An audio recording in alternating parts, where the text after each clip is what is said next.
राव जी ने अपनी किताब में लिखा है कि मेरे पिताजी ऐसे एस्ट्रोलॉजर थे, अनसंग एस्ट्रोलॉजर था।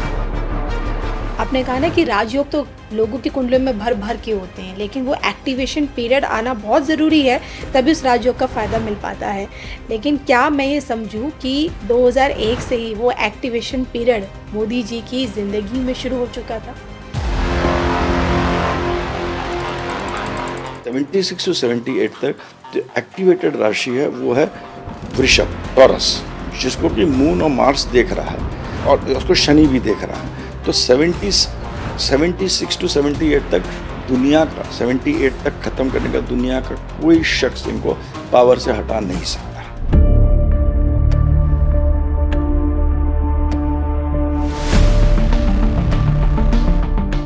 गुरु का अतिचारी पीरियड 2050 तक है। विश्व पटल की बात करें तो जो विश्व का नक्शा है, क्या हमें सिमटते हुए नजर आएगा? हिंदुस्तान और चाइना के बीच में मेरे को लगता है कि कुछ ना कुछ वॉर होगी, साइबर वॉर, और वो अभी जल्दी ही होगी। चाइना खुल के इंडिया के विरोध में आएगी।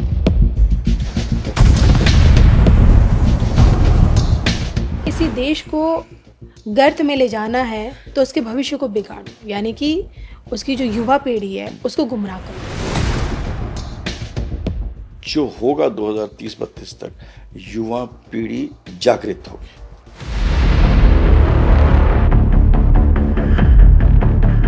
अगर ये चीज़ होगी जहाँ कि हिंदुस्तान की तरफ लोग देखेंगे कि हम लोग अपना बिजनेस कैसे सेट करें। अभी लोग जा रहे हैं ना अमेरिका, 2035 में देखिएगा लोग अमेरिका से वापस आएंगे। मगर असली लड़ाई तब शुरू होगी जब मंगल कर्क में आ जाएगा। जब मंगल नीच का आता था, फाइटर बनता था।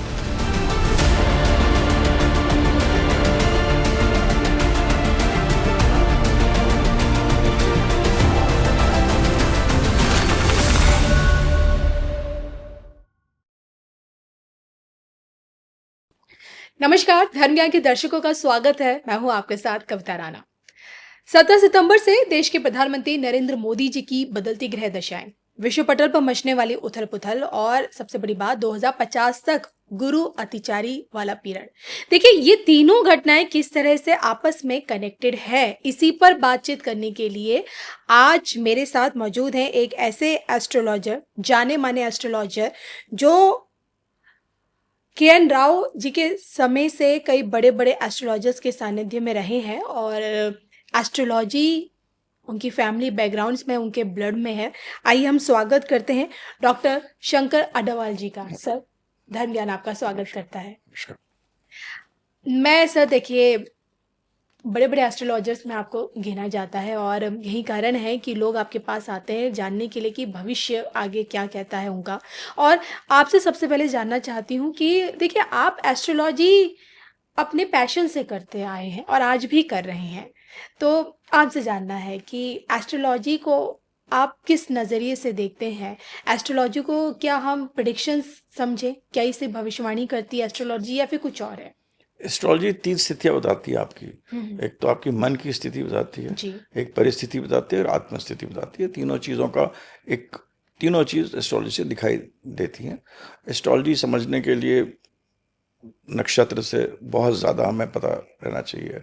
डी चार्ट्स के बारे में, डिविजनल चार्ट्स हैं, कौन से ग्रह किस तरह गोचर कर रहा है, चार्ट्स में इंटीग्रेशन कैसे होता है, लग्न चार्ट से नवांश चार्ट किस तरह बनती है, किस तरह एक हर चीज़ के पीछे एक पुल है। लग्न चार्ट से नवांश चार्ट बनती है तो उसके बीच में एक समावेश है, एक जाने का तरीका है। तो ये सब चीज़ें करते हुए एस्ट्रोलॉजी आपका प्रारब्ध को देखते हुए आपके भविष्य बताती है। और एक एस्ट्रोलॉजी एक बहुत बड़ा अच्छा इंडिकेटर है कि आपके साथ ये घटना खराब हो सकती है या अच्छी हो सकती है, और इसको आप किस तरह डील कर सकते हैं। आप ये सोचिए कि आपकी कोई डेस्टिनी बदल दे, तो सबसे पहले जितने भी एस्ट्रोलॉजर्स हैं अपनी डेस्टिनी बदल देंगे, है ना। तो वो डेस्टिनी तो नहीं बदली जा सकती। हाँ, अगर अच्छा एस्ट्रोलॉजर बन जाएगा तो आपको डराने के बदले, आपको भयभीत करने के बदले आपको सही दशा और कि ये चीज़ खराब है, ये चीज़ अच्छी है, ये कर सकते हो, इसका एक बहुत अच्छा मार्गदर्शन दे सकते हो। ओके, मतलब ज्योतिष एक मार्गदर्शक के तौर पे काम करते हैं। बिल्कुल। आपने तो देखिए अपनी जिंदगी के सर की 30 से 35 साल आपने इसमें दिए हैं और मुझसे इससे भी ज़्यादा दिए हैं, तो आप मतलब आपने इसे क्यों चुना? मैं ये जानना चाहती हूँ। इतना लंबा समय मैंने आपने इसलिए चुना कि मेरे पिताजी थे, वो ब्यूरोक्रेट थे, बहुत हुँ, बहुत सीनियर ब्यूरोक्रेट थे, और वो इलाहाबाद से थे। उन्होंने एस्ट्रोलॉजी बहुत छोटे से, कहाँ किसी इलाहाबाद में किसी घाट में उन्होंने किसी ऋषि मुनि के साथ सीखा था उन्होंने। और वो उस टाइम इतना अच्छा था कि वो उस ऋषि मुनि ने बताया कि परसों तुम उस जगह आके मिलना। और वो वहाँ पर वो था जहाँ पर लाश जलाई जाती है, उसकी मौत हो गई। उसको ये पता था कि इस दिन हम मर सकते हैं। तो ओके। एस्ट्रोलॉजी यहाँ तक है, एस्ट्रोलॉजी गलत नहीं है। एस्ट्रोलॉजी हम जैसे लोग करने वाले हैं, उनको पूर्णतः नहीं पता होगी किसी को, तो हम लोग कहीं कहीं गलत भी हो सकते हैं। तो हमारे पिताजी थे, उनको एस्ट्रोलॉजी बहुत अच्छे, का नाम केसी सक्सेना था। वीनस पे किताब लिखी है, शुक्र पे, बहुत मशहूर किताब है, और आज भी लोग उसको रेफ़र करते हैं, उस किताब को, शुक्र के ऊपर उस किताब के रेफर सागर पब्लिकेशन के थ्रू है। और हमारे पिताजी के एन राव जी के बहुत अच्छे दोस्त थे। के एन राव जी ने अपनी किताब में लिखा है कि मेरे पिताजी ऐसे एस्ट्रोलॉजर थे जिसको कि वो मतलब जिसको प्रणाम करते हैं। लिखा है, अच्छा, किताब में लिखा हुआ, ओके। अनसंग एस्ट्रोलॉजर, तो अनसंग एस्ट्रोलॉजर्स ऐसे लोग जिन्होंने अपने ख्याति आगे नहीं करी, मतलब एस्ट्रोलॉजी कोई प्रोफेशन नहीं था, he was a very senior bureaucrat, तो वो अपना करते थे। तो राव अंकल, हमारे पिताजी, संथानम, और बहुत सारे नाम, बड़े बड़े पी एस अय्यर, जिनको कि एस्ट्रोलॉजी केरला के थे, पी एस अय्यर, उनको पालघाट से, ये सब लोग बैठते थे। और मिंटो ब्रिज में राव साहब ऑडिट अकाउंट सर्विस के ऑफिसर थे, वहाँ पर उस टाइम सीएजी बन के रिटायर हुए, उस टाइम सीएजी नहीं थे, तो वहाँ सब लोग जाते थे और उन लोग बैठते थे, ज़मीन पे बैठते थे, अच्छा, ज़मीन पे बैठकर विश्लेषण करते थे हॉरोस्कोप से लोगों की। और अर्जुन सिंह से लेकर जो भी उस टाइम बड़े छोटे सब लोग, उनके लोग आते थे, बैठ के ज़मीन पे, सब लोग ज़मीन पे बैठते थे, विश्लेषण करते थे। उसका किताब, उस टाइम वो नहीं होता था, कंप्यूटर नहीं था, तो हर हुँ, चीज़ कैलकुलेट करते थे। तब से मैं जुड़ा हुआ हूँ एस्ट्रोलॉजी में पिताजी के साथ। और उसके बाद अंत में जब करने के बाद विष्णु सहस्त्र नाम सब लोग पढ़ते थे, और राव साहब अपनी माता जी के बहुत भक्त थे, उनके उनको पैर छू के फिर सभा खत्म होती थी। और ये एक ऐसी चीज़ थी जो रोज होती थी। कभी हमारा पिताजी के घर होती थी, कभी राव साहब के घर होती थी, कभी गोयल्स जी थे, एक ऐसे एडवोकेट सेशन जज भी थे, वो बहुत ऐसे 10 15 20 लोग थे, क्योंकि मतलब एस्ट्रोलॉजी को एक पैशन मानते थे। और उस टाइम एस्ट्रोलॉजी इतना बड़ा इंडस्ट्री भी नहीं थी जैसे आज बन गई जी। है। इंडस्ट्री भी नहीं, उस टाइम लोग समझना चाहते हैं क्या। हुँ। तो इस तरह मेरा एस्ट्रोलॉजी से मेरा। आपने यहाँ पे केएन राव जी का ज़िक्र किया, विष्णु सहस्त्र नाम का ज़िक्र किया। मुझे याद आया हमारे बहुत सारे ऐसे गेस्ट हैं जो केएन राव से जिन्होंने एस्ट्रोलॉजी सीखी है और वो बार-बार यहाँ पे विष्णु सहस्त्र नाम का ज़िक्र हमेशा करते क्योंकि राम अंकल जब भी एस्ट्रोलॉजी का करते थे, रात में खत्म करते थे, तो विष्णु सहस्त्र नाम जरूर पढ़ के खत्म करते थे। और विष्णु सहस्त्र नाम एक ऐसा ग्रंथ है जिसका कि हर जो पद है वो आपके कोई ना कोई नक्षत्र से जुड़ा हुआ है। अच्छा, इतना इतना स्ट्रांग है। मैं कहता हूँ कि आदमी कुछ ना करे और आजकल विष्णु सहस्त्र नाम का उपाय करे। और क्योंकि गुरु का अतिचारी भी है, तो विष्णु सहस्त्र नाम को रोज पढ़े, उसको अत्यंत फायदा होगा। देखिए आपने वो वक़्त भी देखा, केएन राव जी का वक़्त देखा और आप आज का वक़्त भी देख रहे हैं। आप जो आज के जो यंग एस्ट्रोलॉजर्स हैं, जो आपको दिख रहे हैं, नए-नए पॉडकास्ट में दिख रहे हैं, यूट्यूब में दिख रहे हैं, चैनलों में दिख रहे हैं, इन्हें आप किस तरह से देखते हैं?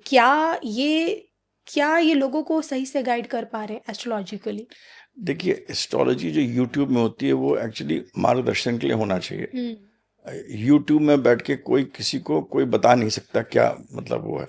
हम मैं भी यूट्यूब में होता हूँ, और उसमें आपको बताइए भाई इस ग्रह का ये सक्षम है इस चीज़ करने में, ये वीक है, ये स्ट्रांग है, कोई पॉइंटर्स दे सकता है यूट्यूब में। जी। मगर आप बैठ के अगर आप प्रिडिक्शन करना शुरू कर दें कि सर ये हो जाएगा, इस पर्टिकुलर आदमी के साथ ये हो जाएगा, राशियों का, राशि एक चंद्रमा के ऊपर डिपेंड है, तो आपको एक मनोस्थिति बताती है। इतने लोग 100 करोड़ 180 लोग करोड़ लोग हैं, उसको आप मोटा मोटा 12 से भी डिवाइड कर दिए, तो इतने लोगों की ज़िंदगी को एक साथ तो चलती नहीं है ना। जी, जी। हमारे प्रधानमंत्री की भी एक राशि है, और हमारे एक जो चपरासी है, एक मंत्री है, सबकी क्या पता एक ही राशि हो, तो सबकी भाग्य तो एक तो होता नहीं है। नहीं। तो वो ये सब चीज़ें हैं कि आज के तारीख में, क्योंकि आदमी इतना विचलित हो गया है, कलयुग का सीमा इतना विचलित हो गया है, इतना भ्रमित हो गया, इतना डरा हुआ हो गया, तो लोग उससे एस्ट्रोलॉजी को लोग गलत उपयोग भी कर रहे हैं, और कुछ लोग उसका, बहुत लोग उसका सदुपयोग भी कर रहे हैं, लोगों को अच्छी तरह समझा भी रहे हैं। दोनों चीज़ें हैं। बिल्कुल।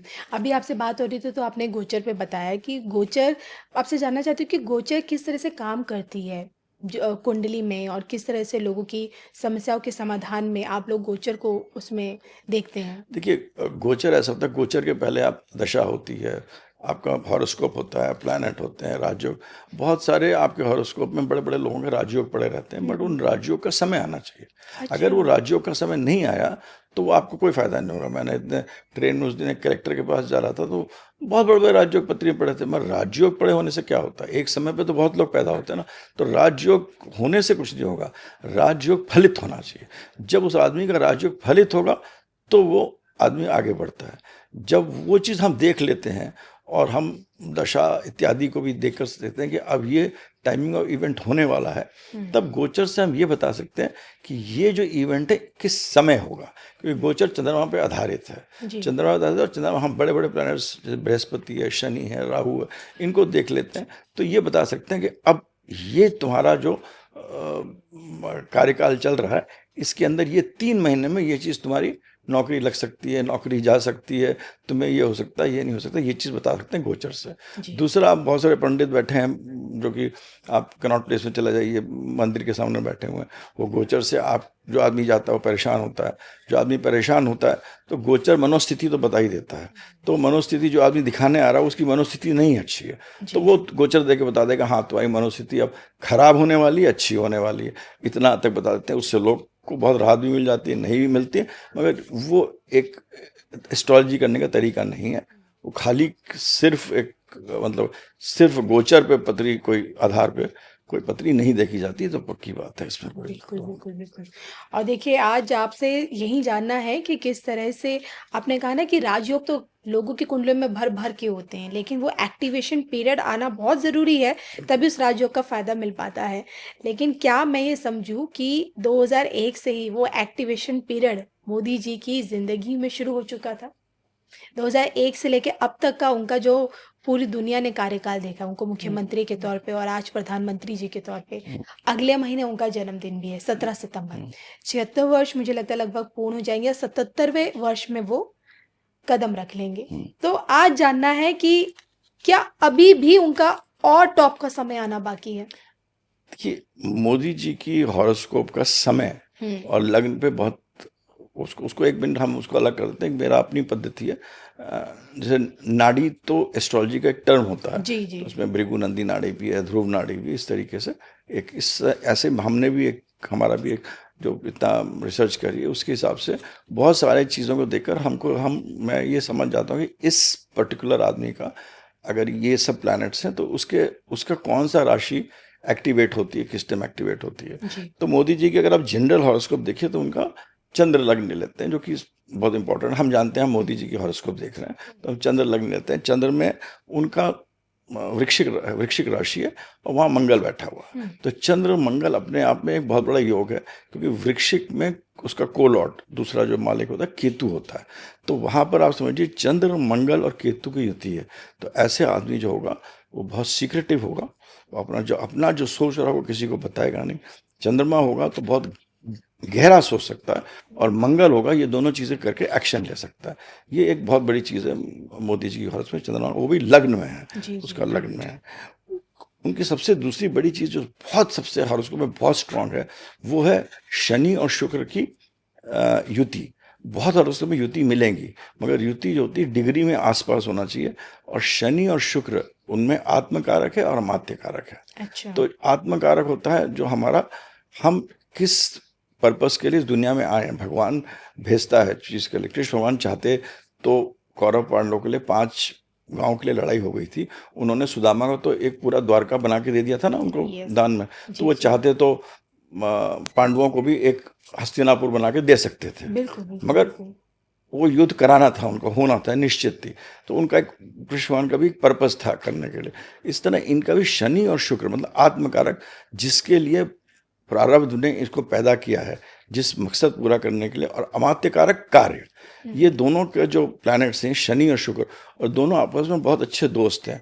और शुक्र शिव जी के भक्त हैं, शनि कर्म कराता है, दोनों एक साथ इनके 10वें घर में बैठे हुए चंद्रमा से। तो ऐसा पुरुष इस दुनिया में कोई कार्य करने आया है, और वो जो कुछ करेगा वो ऐसा करेगा तो वो अपना उस सोल के पर्पस को पूरा करेगा, सोल की जो उसकी पर्पस उसको पूरा करना है, और उसको गुरु देख रहा है। तो जब भी गुरु देखता है, गुरु इनके चौथे घर में है, गुरु चौथे घर में होने से फैमिली नहीं होती इत्यादि हमको पता ही है, गुरु इनके चौथे घर में है और उसको देख रहा है तो गुरु ब्लेसिंग देता है।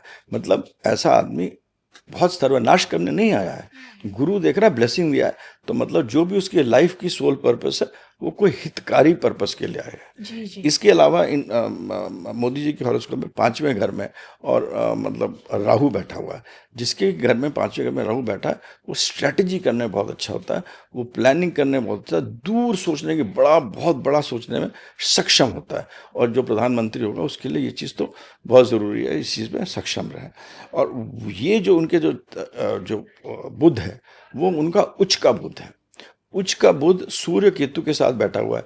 बुध क्या होता है? बिजनेसमैन होता है, सूर्य राज होता है, और केतु को लोग कहते हैं मोक्ष, ये बिल्कुल गलत है, मोक्ष मोक्ष कहते रहते हैं। जी। केतु कारक होता है काटने का, हर चीज काटता है, केतु काटता है, तो जोड़ तोड़ करना केतु को आता है। जो आप आदमी आसमान में काम करता है, जितने डिटेक्टिव्स होते हैं, जितने भी सीक्रेट काम होते हैं, इवन जो लोग लड़ाई में बहुत सक्षम होते हैं, किसी का युद्ध में गला काटना, अगर केतु खराब होगा तो स्नाइपर में फिर वो गलत काम से गला काटेगा। मगर जितनी भी चीज़ें करना, सोचना, ये सब चीज़ें जोड़ तोड़ की करना, ये सब चीज़ बुध के साथ बैठा है। बुध इंटेलिजेंस है और सूर्य राज्य है, तो इसके साथ बैठा हुआ है, तो ये सब चीज़ों की क्षमता देता है। और ये सब चीज़ें शनि शुक्र के आगे बैठी हुई हैं। सूर्य बुध और केतु जो है उनके दूसरे घर में बैठा हुआ है। हरदम हॉरोस्कोप में ये देखना चाहिए कि आपके 12वें घर में कौन सा है और दूसरे घर में कौन सा। लोग कहते हैं केम द्रुम दोष बन गया, लोग बहुत सारी पत्रियों को खराब बोल देते हैं, केम द्रुम दोष बन गया। चंद्रमा के 12वें में कोई प्लैनेट नहीं है और दूसरे में कोई प्लैनेट नहीं। तो 12वां प्लैनेट होता है आपके पीछे, जो आपको लेके आए हैं, आपकी जो ये दीवार है, क्या उस पर टिके हुए हैं, और दूसरा घर जो होता है आपको क्या मिलेगा। तो इनके जो शनि शुक्र का जो युति है, उसके दूसरे घर में ये सूर्य बुध और केतु की ये युति है। तो ये हॉरोस्कोप को बहुत स्ट्रांग हॉरोस्कोप बना देता है, it's a very strong horoscope. तो इसीलिए ये प्रधानमंत्री हैं। अच्छा हाँ, जैसे आपने राइटली कहा कि जैसे मैं भी जल्दी बना दें, इनका आ रहा है कि मतलब बर्थडे आ रहा है, जन्मदिन आ रहा है 17 सितंबर 2026 को। ये 76 साल अपना पूरा करेंगे और 70 साल की तरफ बढ़ेंगे। मेरे हिसाब से जो इनके जो एक्टिवेटेड प्लैनेट्स हैं 78 ईयर्स तक, 76 से 78 तक जो उनकी राशि एक्टिवेटेड है, इसके मैं डिटेल में तो बहुत सारे क्लासेस लेना पड़ेगा, मगर मेरे हिसाब से 76 से 78 तक जो एक्टिवेटेड राशि है वो है वृषभ, टॉरस, जिसको कि मून और मार्स देख रहा है। तो आप और उसको शनि भी देख रहा है। तो 76 टू 78 तक दुनिया का, 78 तक खत्म करने का दुनिया का कोई शख्स इनको पावर से हटा नहीं सकता है। एट 78th ईयर तक, 78 तक अब अभी कितने साल के हो जाएंगे? अभी 77 शुरू होगा शायद, राइट, और 77 खत्म होगा नेक्स्ट ईयर, और उससे नेक्स्ट ईयर 79, मतलब 2028 जून तक। ये तो मैं आपको बिल्कुल क्लियर भविष्यवाणी देता हूँ। जितने लोग कह रहे हैं कि ये सितंबर तक हट जाएंगे, अगले साल तक हट जाएंगे, कोई भी दुनिया की ताकत इनको इस अपने पद से विचलित नहीं कर सकती है। अब इसमें हम थोड़ा सा वैसे ट्रांजिट वगैरह लगाएं तो ये जरूर रहेगा कि इस सितंबर से 15 सितंबर से, बल्कि समय अच्छा आ रहा है, 15 सितंबर से जून तक जो समय है वो ऐसा समय होगा जब ये बहुत सारे ऐसे कार्य करेंगे जिससे कि बहुत सारी चीज़ें जो खराब हुई हैं उसको ठीक करने की कोशिश करेंगे। क्योंकि जब गुरु अतिचारी होता है, इनका भी गुरु अतिचारी होकर नवम घर में है। अभी गुरु जो अतिचारी चल रहा है कर्क में चल रहा है, और कर्क इनकी चंद्रमा की राशि से देखिएगा स्कॉर्पियो से, तो नवम घर आता है। तो गुरु अतिचारी कर्क में चलना, नवम घर में चलना, नवम घर भाग्य का घर होता है। तो ये देश के अपना भाग्य का देखेंगे तो देश का भाग्य का भी देखेंगे ना। तो ये बहुत सारे ऐसे कदम उठाएंगे और जिससे कि, और वो चंद्रमा है जो लॉर्ड है वो मंगल के साथ बैठा। मंगल क्या? छड़ी है। तो सितंबर के बाद आप देखिएगा अक्टूबर से जून तक ये बहुत सारे ऐसे एक्शंस लेंगे, बहुत सारे ऐसे कदम उठाएंगे जो कि military soldier like, general like firm decisions लेंगे ये। तो वो एक उसको लेने में कुछ भी आदमी डिसीजन लेता है तो उसमें ऊपर नीचे होता है, थोड़ी बातचीत होती है, कभी एक दो स्टेप खराब हो जाते हैं, फिर 4 स्टेप अच्छे ले लेता है, फिर ऐसे करके थोड़ा होता है हर जगह। तो ये हो सकता है, हटने का सवाल ही नहीं है। और जून से अगले जून तक फिर बहुत अच्छा समय है। उस समय ये हिंदुस्तान के लिए कुछ ऐसा करेंगे, मतलब अगले साल 2027 जून के बाद जी। समय इतना अच्छा है, तब ये ऐसी चीज़ें करेंगे कि जैसे कि अभी मैं भी देखता रहता हूँ, बहुत कुछ देख रहा हूँ, पॉडकास्ट वगैरह लोग कह रहे हैं, तो उस टाइम ऐसे कुछ कार्य करेंगे, क्योंकि भारतवर्ष का भी दुनिया का भी कोई समय बहुत अच्छा नहीं है। लड़ाइयाँ हो रही हैं, ट्रेड वॉर हो रही है, टैरिफ होगा, ये सब चीज़ें बढ़ेंगे, गुरु अत्याचारी कराएगा ये सब। ये हम आपको बताते हैं क्यों गुरु अत्याचारी ये सब कराएगा। तो ये सब चीज़ों को ठीक करेंगे जून 2027 के बाद। आप देखिएगा, और जून 2028 तक ये बहुत सारी चीज़ें ऐसी करेंगे जो हिंदुस्तान के लिए बहुत अच्छा होगा। ये नहीं मैं कह रहा हूँ कि हिंदुस्तान की अर्थव्यवस्था में प्रॉब्लम नहीं आएगी, हमारे यहाँ इश्यूज नहीं आएंगे, हमें टेंशन नहीं होगा, थोड़ी महंगाई नहीं बढ़ेगी, कि ज़मीन के दाम कम नहीं होंगे। ये सब चीज़ें, बहुत चीज़ें होंगी, मगर ये बहुत दूसरे देशों के मुकाबले, यूरोप देशों के मुकाबले समझ लीजिए, बाकी देशों के मुकाबले में हम लोग बहुत अच्छी तरह इसको ये डील करेंगे। बिल्कुल। ठीक है। तो मैं देखिए, आपने मुझे बहुत डीप एनालिसिस करके समझाया आज कि मोदी जी की कुंडली क्यों अन्य नेताओं से हमेशा से अलग देखी गई है। क्या हम ये समझे कि प्रधानमंत्री की कुंडली से ही देश का भविष्य तय होता है? क्योंकि हर जगह अगर आप देखिएगा, जो ये कॉन्शियसनेस है, दुनिया के कॉन्शियसनेस है, भगवान ये जो टेरिटरीज बनाई है तो हमने आपने बनाई है। यस। जब ये कॉन्शियसनेस हो रहा है तो इस कॉन्शियसनेस के लिए भगवान किसी आदमी को भेजता है, एक पर्टिकुलर चीज़ को भेजता है। आप भी अपने रोज़मर्रा के में एक चीज़ से एक काम लेती हैं, दूसरी चीज़ से दूसरे काम लेते हैं। इसी तरह जो हमारा ईश्वर है, जो कॉन्शियसनेस है, उसने इनको भेजा है। तो इसकी ये इससे इससे ये हमको बताता है कि हमारी देश की और इनकी जो कुंडली में समावेश है, और जो दिखता भी है, अच्छा। जो दिखता भी है। तो ये बिल्कुल आपके जितने भी पॉडकास्ट इतने आ रहे हैं कि मैं सुन रहा हूँ जून, अगले जून तक हट जाएंगे, सवाल ही नहीं पड़ता। हाँ, थोड़ी परेशानी आएंगी, और उसके बाद 2027 जून के बाद बहुत अच्छा समय है, जो जून 2030 तक चलेगा, और बहुत अच्छा चलेगा। ओके, यानी कि आप 2030 तक मोदी जी को हाँ, एब्सोल्युटली। में क्योंकि देख- उसके बाद ही आएगा इनके जो एक्टिवेट होता है, जो मेरे जो दृष्टिकोण से 79 टू 81 तक मिथुन राशि एक्टिवेट होती है। तो मिथुन राशि इनके मंगल चंद्रमा से 8वां है, तो मनोस्थिति को खराब करेगी। मतलब जब इलेक्शंस होंगे, मतलब 70, हाँ, दूसरे में इलेक्शन का टाइम भी होगा 79 टू 81, तब ये मिथुन है और कन्या, दो राशि इनकी एक्टिवेट होती हैं उस टाइम। और कन्या राशि में ही सूर्य, बुध और केतु, मैंने आपको बताया था, जिसको कि राहु देख रहा है, और मिथुन राशि, जब दो राशि बुध की दोनों होती हैं, तो आपके दो घर हैं, दो कमरे, एक कमरे में हलचल होगी तो दूसरे कमरे में भी हलचल होती है। यस। तो वहां पर ये उस समय 2029 में ये कह सकता हूँ जीतेंगे जरूर, मगर बहुत सारे इनके ये सब भी होगा कि अंदर दुश्मनी हो सकती है, सीक्रेटिव एनिमीज हो सकती है, लोग फॉरेन पावर्स डिस्टर्ब कर सकती हैं। केतु जो है वो फॉरेन पावर्स को भी दिखाता है, मरकुरी के साथ बैठा हुआ, तो मतलब फॉरेन पावर्स आकर विच्छेद करेंगी, डिवाइड करेंगी। सूर्य को भी दिखाता है, केतु के साथ ये भी दिखाता है, तो मतलब गवर्नमेंट के अंदर भी लोगों को मतलब करप्ट कर सकती है। इन सब चीज़ों को डील करेंगे प्रॉब्लम, ये सब चीज़ डील करना तो प्रॉब्लम भी करेंगी। तो 2029 जब इलेक्शन आएगा तो ये चेंजेस करेंगे, ये सब करेंगे, बहुत चीज़ें होंगी, थोड़ा टेंशन रहेगा, मगर 2029 में भी मोदी जी प्रधानमंत्री बन के आएंगे, पक्की बात है। और बीजेपी भी आएगी, पर मोदी जी बीजेपी से नहीं हटेंगे। तो बीजेपी की विपत्ति बहुत स्ट्रांग है 2032-33 तक, तो मतलब इसके आगे देखा नहीं मैंने ध्यान से। बीजेपी और प्रधानमंत्री मोदी दोनों रहने के लिए हैं, और देश के लिए ठीक करने के लिए। बिल्कुल बिल्कुल। देखिए, आपकी बातों से ना एक चीज़ मुझे ऐसा लगता है कि ये चीज़ एक सामने निकल के आती है कि भारत पर वही इंसान उसको उस पे कंट्रोल कर सकता है, भारत पे राज कर सकता है, उससे ऊंचाइयों पे लेके जा सकता है, जब तक कि उसकी इस तरह की, मोदी जी की तरह की कोई असाधारण कुंडली ना हो। बिल्कुल, अगर किसी भी लीडर की अगर इतनी मजबूत कुंडली नहीं है तो भारत में नहीं राज कर सकता, हम ये समझ रहे हैं। यही समझाने की कोशिश करी मैंने। तो जब जिसके कार्यकाल में भारत ने अपना डाउनफॉल देखा है, तो हम ये समझे कि उनकी कुंडली वहां उतनी कमजोर इतनी है। स्ट्रांग नहीं थी। वीपी सिंह की देखिए आप, बहुत स्ट्रांग नहीं थी। इंदिरा गांधी ने चाहे कुछ भी हो, मगर हॉरोस्कोप स्ट्रांग थी उसकी। जी। पर्सनल लाइफ में देखिए हॉरोस्कोप क्या देखते हैं हम लोग, पहले जब शास्त्र देखते थे तो हम लोग कुछ ग्रहों को बहुत महत्व देते थे, मगर देश काल पात्र के हिसाब से चीज़ें बदल जाती हैं। पहले हमारे शास्त्रों में लिखा हुआ है कि आदमी के पास 2 रोटी खाने को हो, छत हो, फैमिली हो, खुद अपने पास 2 पैसे हो, 2 पैसे देने के लिए हो, तो वो आदमी बहुत सुखी है। जी। तो गुरु का बहुत महत्व था।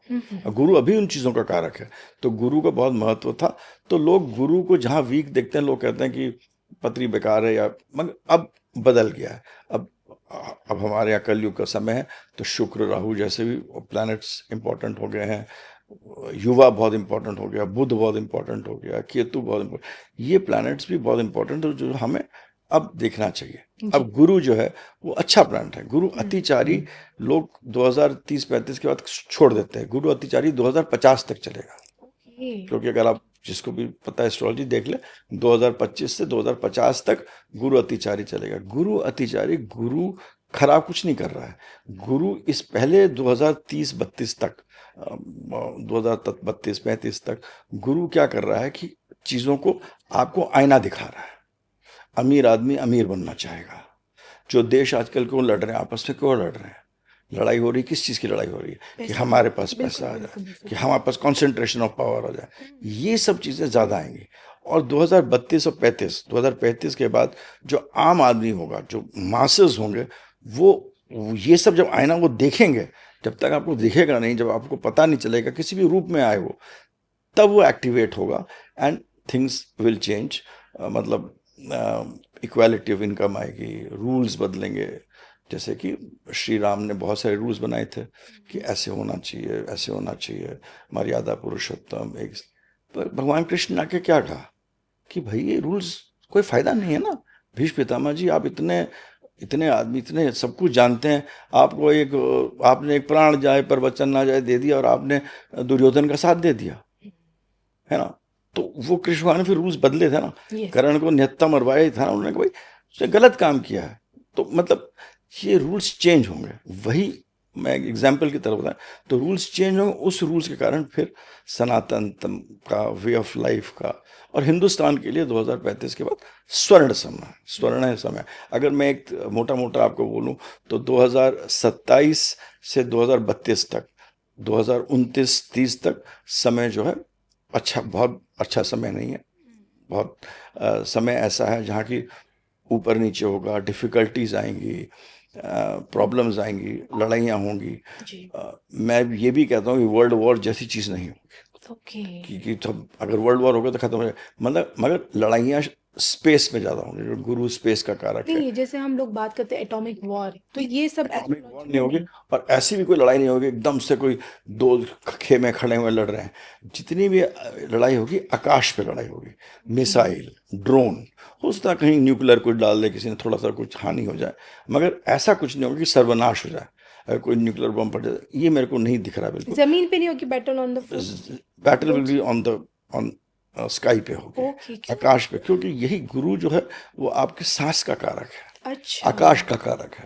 तो जो गुरु अतिचारी कर रहा है, ये आपके लड़ाइयाँ करेगा, ज़्यादा लड़ाई आपकी होगी, और टिट्स बिट्स में होंगे, मतलब 3 कंट्रीज मिलकर लड़ेंगे, 4 कंट्रीज मिलकर लड़ेंगे, और इसके साथ टैरिफ, ट्रेड, धर्म, ये सब जुड़ेगा। मगर लड़ाई जो होगी वो मोटा मोटा वो आकाश तक होगी। और 2032-33 के आसपास जब शनि रोहिणी नक्षत्र में जाएगा तब, और केतु भी रहेगा, तब एक निर्णायक लड़ाई होगी, जिसके बाद दुनिया का जो एक पटल है, और तब भी जो अतिचारी रहेगा, तो दुनिया में चीज़ें चेंज हो रहा शुरू होगी। बड़ा चेंज आएगा। उस समय ये कहेंगे जैसे कि एक आदमी, हम अरबपति, सारा पैसा मेरे पास है, तो 100 आदमी जो सामने हैं वो कहेंगे ये तो गलत बात है, ये एक आदमी को इतना पैसा नहीं होना चाहिए, ये बटेगा। बिजनेस जो होगा, बहुत सारे कंपनियां बहुत सारी बिजनेस करेंगे, ये नहीं होगा टेक्नोलॉजी खत्म हो जाएगी, मोनोपोली खत्म हो जाएगी। जैसे गुरु जो है, गुरु विस्तार का कारक है। अच्छा। गुरु टेक्नोलॉजी का कारक है, गुरु आपका खाने का कारक है, तो आपका खाने पे इन सब चीज़ों का कारक गुरु है।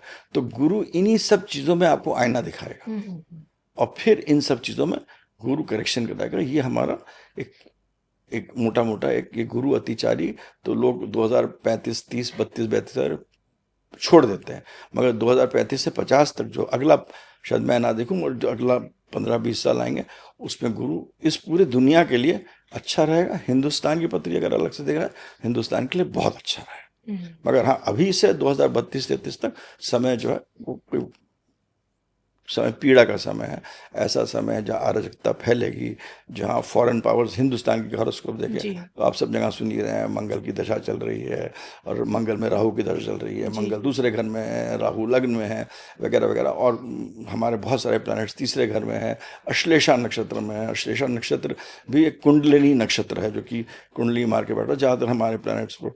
तो वो सब चीज़ें मैं देखते हुए तो इस साल और 2029 तक चीज़ें में टेंशन रहेगा, अगले साल भी रहेगा, 2029 में भी रहेगा।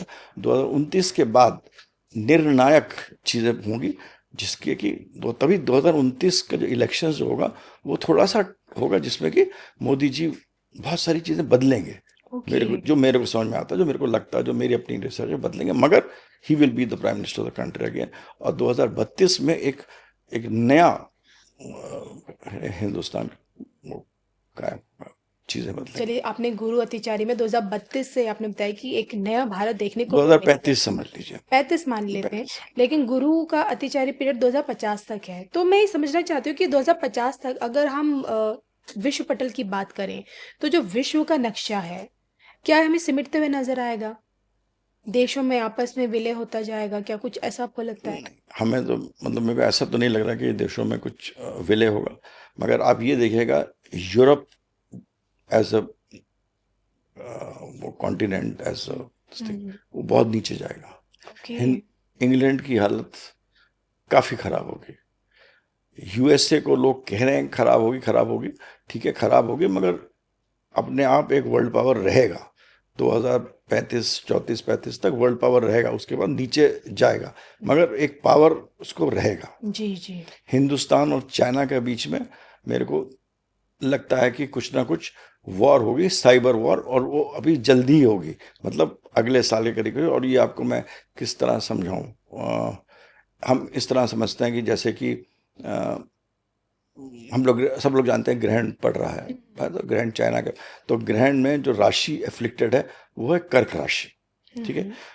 और जो राशि जो लग्न है चाइना की वो है कैप्रिकॉन मकर, और 7वां घर जो है वो कर्क राशि। तो कर्क राशि एफ्लिक्टेड है, काफी एफ्लिक्टेड रहेगी, उसमें चेंज आ जाएंगे। तो 7वां घर चाइना का एक बिजनेस का घर है, कम्युनिकेशन का घर है, लड़ाई का घर है, और हमारा जो कर्क राशि है वो हमारे तीसरा घर है, हमारे लग्न से टॉरस से तीसरा घर।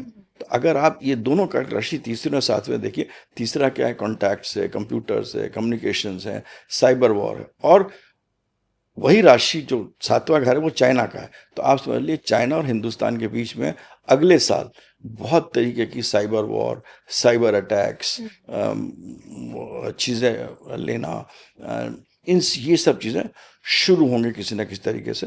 और एक पॉइंट ऐसा आएगा कि चाइना मेरे जो जितनी मेरी लिमिटेड नॉलेज है और उसको भी जितना मैं जानता हूँ उसके हिसाब से 2029 के करीब चाइना खुल के इंडिया के विरोध में आएगा।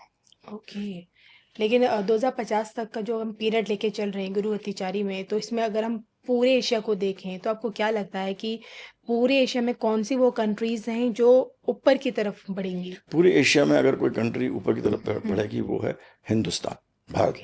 क्योंकि ये जैसे मैंने आपको ये समझाया कि ये चेंज, हमारी संस्कृति जितनी भी है वो सब भारत से ही बदली है, चाहे ट्रेड हो, चाहे टैक्सेशन हो। हमारे महाभारत के समय में भी अगर आप गुरु के 4 वर्ण हैं, 4 रूप हैं, 4 चीज़ें हैं, तो ये टैक्स वगैरह अगर आप अगस्त बृहस्पति का उनके ग्रंथों को पढ़िए तो गुरु के जो अतिचारी वाला रूप वो है, और बाकी जो रूप जो हमारे जो टैक्सेशन आया है, कर आया है, वेलफेयर स्कीम आई है, ये सब चीज़ें हमारे महाभारत में अगर आप पढ़िए, और व्यास मुनि ने महाभारत के पहले सब लिखा हुआ था। तो हमारा जो देश था वो इतना विकसित था कि वो ये सब चीज़ें सोचा था, उसी ने ये सब चीज़ें शुरू करी थी।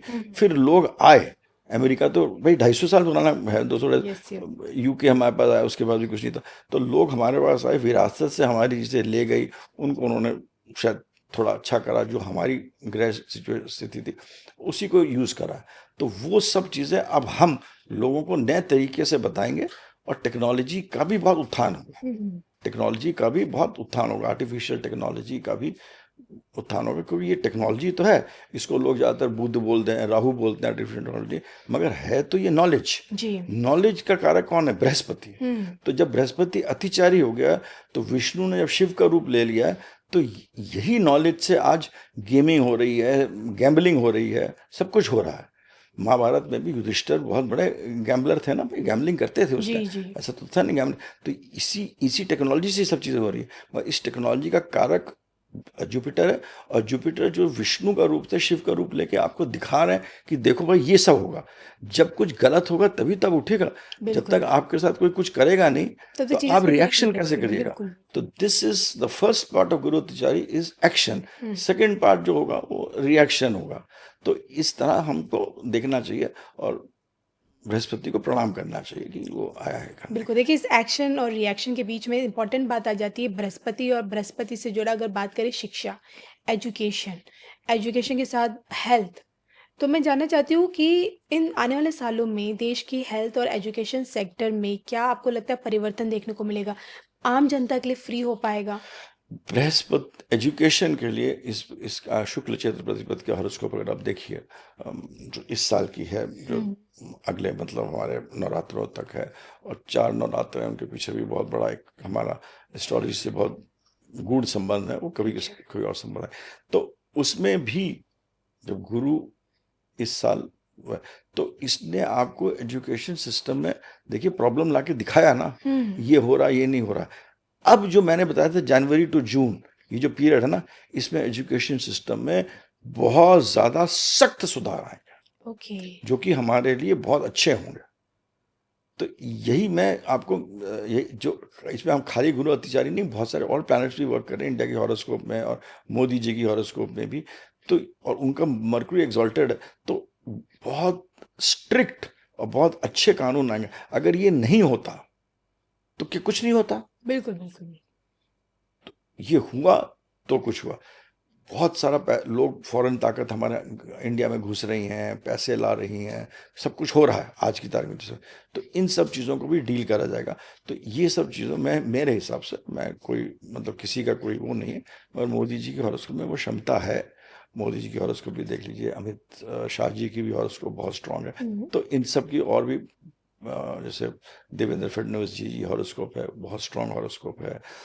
आपके अन्नामलाई जी की शायद वो चले गए हैं, मगर मेरे ख्याल से बहुत बड़ा नेता बनेंगे किसी दिन, उनकी हॉरोस्कोप। तो ऐसे ऐसे 25-30 हॉरोस्कोप देखिए जो बीजेपी के अंदर है, उनकी में बहुत स्ट्रांग है, जो कि ये चेंजेस लाएंगे और होगा।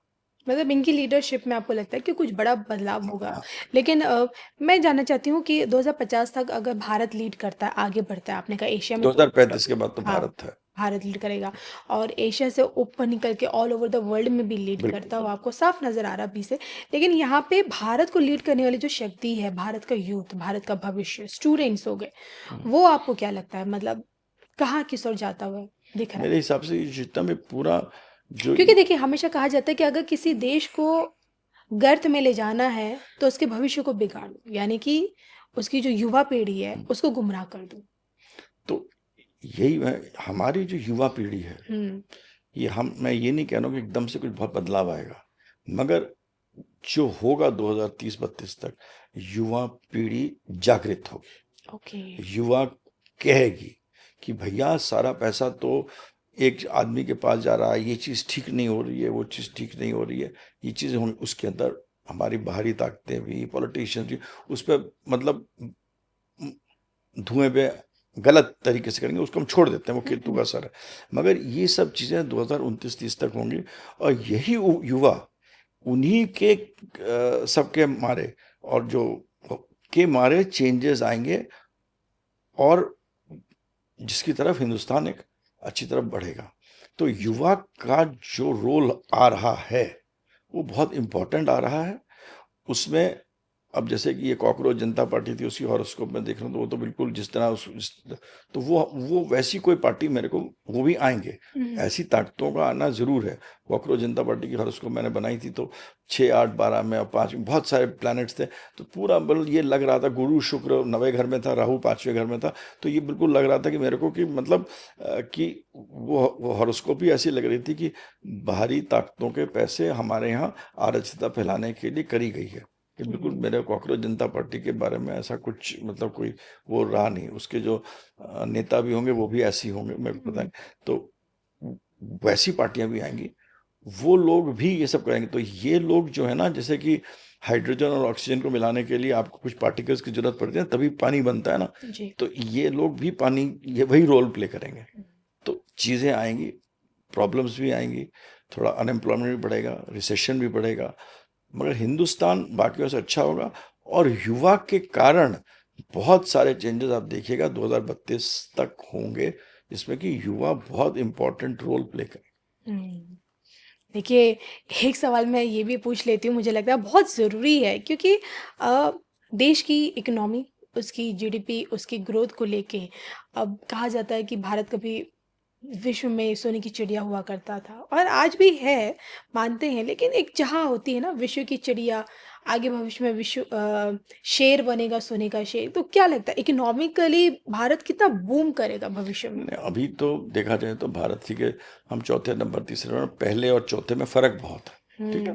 भी हमको इस बात से जो चीज है वो है, मगर जो 2032 के बाद और 2035 के बाद जो टाइम आएगा, हिंदुस्तान का, जब हम लोग कहते हैं कि हिंदुस्तान एक हिंदू राष्ट्र बनेगा, तो ये तो जरूर होगा कि 2030-32 तक जो लड़ाई होंगी वो सेक्ट और रिलीजन के बेसिस पे भी होंगी।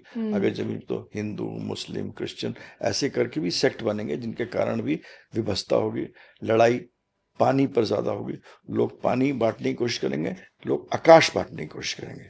ये दोनों चीजों की बंटवारे पे लड़ाई होगी, ट्रेड पे लड़ाई होगी, टैरिफ लगाया जाएगा, ये सब चीजें होंगी। मगर इन सबसे उभर कर हिंदुस्तान जब एक हिंदू राष्ट्र बनेगा, या हम कह रहे हैं हमारा सनातन होगा, तो हम लोगों को बताएंगे कि अगर तुम्हें, आज अमेरिका क्या करता है, दूसरे को बताता है ना तुम कैसे काम करो, यस। वही काम हमारा यूथ और मतलब हमारी जो जनता होगी, बहुत लोग इन्वॉल्व होंगे उसके अंदर, जो मेरे को दिख रहा है। जैसे कि एक काम एक आदमी करता था, तो वो काम, उसका काम 10 छोटे छोटे, इंस्टेड ऑफ एक खरबपति, उसके बदले बहुत सारे लखपति होंगे, जो कि मतलब टेक्नोलॉजी में, मेडिकल में प्रोसेसेस बनाएंगे, चीज़ें बनाएंगे, और जो कि बाहर के मुल्कों को फिर बताएंगे। इस अभी आपको अजीब लग रहा होगा, मगर ये चीज़ होगी जहाँ के हिंदुस्तान की तरफ लोग देखेंगे कि हम लोग अपना बिजनेस कैसे सेट करें। अभी लोग जा रहे हैं ना अमेरिका, 2035 में देखिएगा लोग अमेरिका से वापस आएंगे हिंदुस्तान। ओके। तो एजुकेशन और मेडिकल और टेक्नोलॉजी, तीनों चीजें बहुत बढ़ेंगी, हिंदुस्तान में बढ़ेंगी 2035 तक। और हिंदुस्तान का ही ब्रेन है जो कर रहा है सब कुछ, तो ये चीजें बढ़ेंगी, और इन्हीं चीजों में हमारी महारत भी इस्तेमाल होगी। मगर हाँ, ये 3-4 साल आई कीप ऑन रिपीटिंग कि 2028 2029 तक टाइम जो है थोड़ा सा मतलब अस्थिरता का समय, और वो हमको गुरु अतिचारी, शनि का नीचाभिलाषी होना, शनि भी अपना चेंज कर रहा है, फिर शनि जब रोहिणी नक्षत्र को चला जाएगा, उसके बाद से हमारी चीज़ें अच्छी होंगी। ये सब चीज़ें, जैसे कहते हैं ना, भगवान शिव ने कहा बिना डिस्ट्रक्शन के कंस्ट्रक्शन नहीं हो सकता। यस। जब तक आप अपना पुराना घर नहीं तोड़ेंगे, आप नया घर नहीं बना सकते ना उस पर। तो वही चीज़ गुरु तो भी अभी वो पीरियड डिस्ट्रक्शन का चल रहा, कंस्ट्रक्शन में भारत विश्व का महारथी बनकर उभरे। और ये चीज़ बिल्कुल बिल्कुल। clear। मोदी जी की कुंडली का एनालिसिस आप कर ही रहे हैं, और जैसे कि आपने बताया ना कि स्कॉर्पियन है मोदी जी, बहुत मिस्टीरियस वृश्चिक है, पर्सनैलिटी है, कुछ पता नहीं चलता है। केतु है, केतु तो बताता ही नहीं, केतु को समझ ही नहीं सकते हम। आपसे जानना है, देखिए कुंडली तो देखिए भविष्य का आईना है, लेकिन जब बात आती है राशि की, तो राशि क्या चीज़ें दर्शाती है किसी इंसान के बारे में? आपने, अगर मैं उदाहरण के तौर पर आपसे जानना चाहूँ कि अगर मोदी जी की राशि वृश्चिक है, तो स्कॉर्पियन या वृश्चिक राशि मोदी जी के लिए क्या चीज़ें बताती है? अब चलिए आप वृश्चिक राशि ले लेते हैं। वृश्चिक राशि क्या होती है? राशि एक आदमी की कैरेक्टरिस्टिक बताती है। समझ लीजिए आप ही की वृश्चिक राशि है। तो वृश्चिक राशि क्या होता है? उसका रूलर मंगल होता है, और मंगल यहाँ पर मंगल के 2 घरों का मालिक होता है। आप तो एस्ट्रोलॉजी इतना करती रहती है, मतलब मेष का और वृश्चिक का। तो मेष में कर्म करता है और वृश्चिक में कर्म खत्म होते हैं उसके। अच्छा। 8वां घर मरने का भी घर होता है। ओके ओके तो ओके। मतलब आदमी के अंदर कर्म की उत्तीर्णता बढ़ जाती है, कि कर्म उसके अंदर जो चीजें आती हैं अंदर दिमाग में, उसके लिए वो ज्यादा सोचता नहीं है। ये प्रारब्ध है, ये स्कॉर्पियो राशि लेके आती है। और उसका जो को लॉर्ड होता है केतु, जो जितने भी वृश्चिक राशि होंगे वो बहुत सीक्रेटिव होंगे, बहुत इंटेलिजेंट होंगे, बहुत डीप सोचते होंगे, क्योंकि चंद्रमा नीच का होता है। चंद्रमा नीच का खराब नहीं होता है, चंद्रमा उच्च का होता है तो आदमी को स्थिर बना देता है। जब चंद्रमा नीच का होता है तो आदमी को अंदर सोचने का बताता है। हरदम जो नीच का प्लैनेट होता है आज की तारीख में बहुत अच्छे रिजल्ट्स देगा। जैसे कि अभी आप देख रहे हैं हमारे यहाँ इस समय सब प्लैनेट, सूर्य, चंद्रमा, बृहस्पति, बुध सब कर्क में है, अश्लेष नक्षत्र में है, आगे केतु है, और मंगल मिथुन में बैठा हुआ है। मिथुन के मंगल, और जब तक ये हैं यहाँ पर तब तक देश में बातचीत चलेगी, मगर असली लड़ाई तब शुरू होगी जब मंगल कर्क में आ जाएगा। जब मंगल नीच का आता है तो फाइटर बन जाता है, देन इट फाइट्स। मंगल उच्च का तो शनि के घर में उच्च का होता है। तो जब शनि के घर में उच्च का, शनि तो कहता है कि भाई तुम आए हो हमारे यहाँ काम करो, बट एक दायरे में काम करो। शनि हरदम कहता है। तो नीच के मंगल से मत डरिए, उच्च के मंगल से मत डरिए। नीच का मंगल आपको फाइटर बनाता है। इसी तरह जब भी चंद्रमा नीच का होता है तो आदमी को बहुत डीप थिंकर बना देता है। अब इसमें ये हुआ एक आदमी की कैरेक्टरिस्टिक। अब इसमें अगर दूसरे प्लैनेट्स देख रहे हैं, उसको शनि ने भी देख लिया, तो आदमी डिप्रेशन में भी जा सकता है, क्योंकि हर चीज की अति भी खराब होती है और हर चीज की न्यूनतम भी खराब होती है ना। जैसे मोदी जी के हॉरोस्कोप में चंद्रमा के साथ मंगल ही जाके बैठ गया, मतलब चंद्रमा सोच रहा है और मंगल सोल्जर बन के उसको एग्जीक्यूट कर रहा है, और सीक्रेटली एग्जीक्यूट कर रहा है जी। अति अच्छा, और कोई उसको देख नहीं रहा है। तो राशि आपकी कैरेक्टरिस्टिक बताती है आप कैसे हैं, आप किस तरह एक्शन करते हैं, किस तरह रिएक्शन करते हैं, और किस तरह से सोचते हैं, किस तरह सोचते हैं, व्यक्तित्व वो बताती है राशि का वहीं तक। और उसी को हम जब अपने दूसरे प्लैनेट्स के साथ देखते हैं तो उसी को देखते हैं कि आदमी के सोचने का तरीका ऐसा है। अब बाकी प्लैनेट्स उसकी राशि से ऐसे जा रहे हैं तो उसको भ्रमित करेंगे, उसको आपके एक्शंस बताता है, और जब आपके एक्शंस गलत हो तभी आप गलत काम करते हो जी।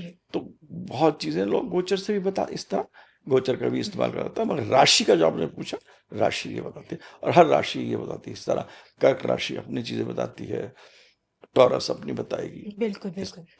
लेकिन देखिए आपकी बातों से जो 100 बात की एक बात निकल के आई है कि जब तक कि डिस्ट्रक्शन नहीं होगा तब तक कंस्ट्रक्शन नहीं होगा। और बस जाते जाते सवाल ये है कि आप बता ही चुके हैं कि देखिए कोई एटॉमिक वॉर नहीं होने वाली है। हाँ, जो चीज़ें अभी चल रही हैं ये आगे चलेंगी गुरु अतिचारी में, और चीज़ें सही भी हो जाएंगी, और भारत थोड़ा सा अप डाउन में रहेगा, लेकिन at the end Bharat top position पे नजर आएगा। लेकिन जब भारत अपनी टॉप पोजीशन पे होगा, क्या मैं सोचूं कि पूरे वर्ल्ड में भारत एक शांति दूत के रूप में भी पहचाना जाएगा? शांति दूत के ही रूप में पहचाना जाएगा। अब तक हम विश्व गुरु की बात करते थे, लेकिन अब शांति दूत भी बनकर उभरे। विश्व गुरु, जब आदमी विश्व गुरु होता है, एक बहुत बड़ा टर्म है, तो एक बहुत बड़ा शांति दूत, और लोगों को चीजें बताने की काम करेगा। बिल्कुल, तो ये चीज बहुत, यानी कि 100 बात की एक बात ये है कि जो हम इंडियंस हैं, हम भविष्य में दुनिया का भी भविष्य है। भारत दुनिया का भविष्य। बिल्कुल। और इसी के साथ मुझे और सर को दोनों को अनुमति दीजिए, लेकिन सर जाते जाते मैं चाहूंगी आप हमारे दर्शकों को एक संदेश अपनी तरफ से जरूर दीजिए। मेरी तरफ से संदेश तो बस यही है कि भाई इस समय अगर आप, जैसे कि मैंने बताया कि हर चीज़ें अति होंगी, जो चीज़ें गैम्बलिंग हो रही है, गैम्बलिंग ज़्यादा होगी, पैसा लोग होल्ड करना चाहते हैं, लोग पैसा ज़्यादा होल्ड करेंगे, तभी आप रिएक्ट करिएगा। मगर आम लोगों के लिए अपनी ज़िंदगी अच्छी रखने के लिए बृहस्पति जो एक प्लैनेट है वो अच्छा प्लैनेट है, जो अच्छी चीज़ें बताता है। तो अपना पूजा पाठ, थोड़ा धर्म, थोड़ा सा लोगों को अच्छा काम करना, कोई भी हनुमान चालीसा पढ़िए, विष्णु सहस्त्रनाम पढ़िए, अपने कॉन्शियसनेस को अच्छा रखिए। हो सकता है, मैं तो ये भी कहता हूँ कि वेजिटेरियन भी होना चाहिए, तो उससे भी बहुत आपकी कॉन्शियसनेस बढ़ती है।